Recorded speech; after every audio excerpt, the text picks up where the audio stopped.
Thessalonians Chapter 4, Through the Bible. Part 3. That no man go beyond and defraud his brother in any matter, because that the Lord is the avenger of all such, as we also have forewarned you and testified.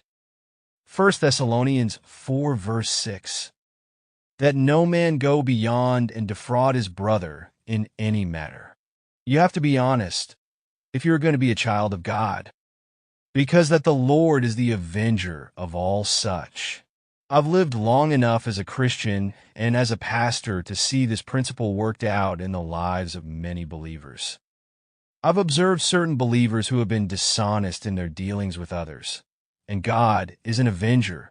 He moves in and judges them. For God hath not called us unto uncleanness, but unto holiness. 1 Thessalonians 4 verse 7. A child of God cannot continue in sin. The prodigal son may get in the pig pen for a time, but he won't live in the pig pen.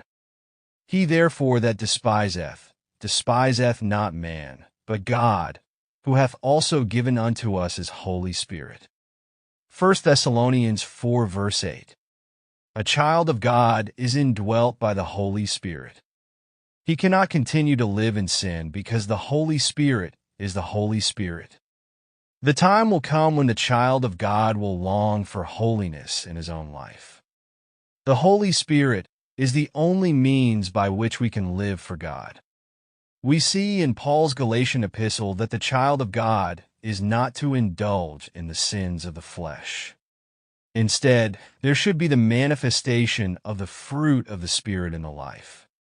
In Romans 8 verse 3, Paul makes it very clear, for what the law could not do. Why? Is the law wrong? No, the law is not wrong. The 10 Commandments are not wrong. The problem is with man, not with the law. Man cannot attain to the level of the 10 Commandments, nor can he live by the commandments in the New Testament. It is the Holy Spirit within the believer who has been given to him to enable him to live a life for God. God has given the Holy Spirit to every believer. He is not something to be sought after a person is saved. The moment a sinner trusts Christ, that person is indwelt by the Spirit of God. In Acts 19, we find that when Paul arrived in Ephesus, he found people who were professing to be Christians, but he saw that they were not indwelt by the Spirit of God. He asked them whether they had received the Holy Spirit when they were saved. They told him they had never even heard about such things. They had heard only of the baptism of John. So Paul preached the gospel to them, and then they were saved and received the Holy Spirit. You receive the Holy Spirit only when you are converted and come to Christ. At that point, the believer receives and is baptized with the Holy Spirit and is placed into the body of believers to function in it. A person may have many infillings of the Spirit after that, and I think we need a constant infilling of the Holy Spirit. It is only the indwelling Holy Spirit that enables us to lead holy lives. But as touching brotherly love ye need not that I write unto you, for ye yourselves are taught of God to love one another. 1 Thessalonians 4 verse 9. Love is the subject, and the statement he makes is rather amazing. A believer must have love for the brethren. It is a supernatural love that is taught of God. The fruit of the Spirit is love. It is not a theoretical kind of love, not just an abstract term. We have mentioned before that it cannot be just love in the abstract, but it must be love in the concrete. Such love can only be produced in the hearts of believers by the Holy Spirit. Notice that after Paul speaks of the Holy Spirit, brotherly love is the first thing that he mentions. He writes, As touching brotherly love ye need not that I write unto you, for ye yourselves are taught of God to love one another. I believe that love is the identifying mark of a child of God.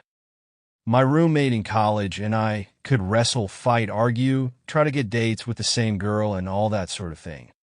One day we really had a knockdown, drag-out fight. We had literally torn up the room. He proceeded to tell me what he thought of me, and it was not very complimentary. Then I proceeded to tell him what I thought of him, and that wasn't very complimentary either. All of a sudden it occurred to me, look, you are the greatest proof that I am a child of God. One of the evidences that a person is a child of God is that he loves his brother. John emphasizes it, and it is in 1 Thessalonians that we are taught of God to love our brother.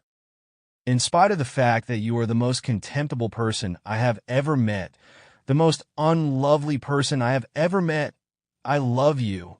He looked startled and began to laugh. You know I love you, and you're lots worse than I am. This man is now a retired preacher, just as I am. Once in a while we have an opportunity to see one another. He is still a very ornery individual, but I love him because he is a child of God. And I think he loves me. That is the proof that we are the children of God.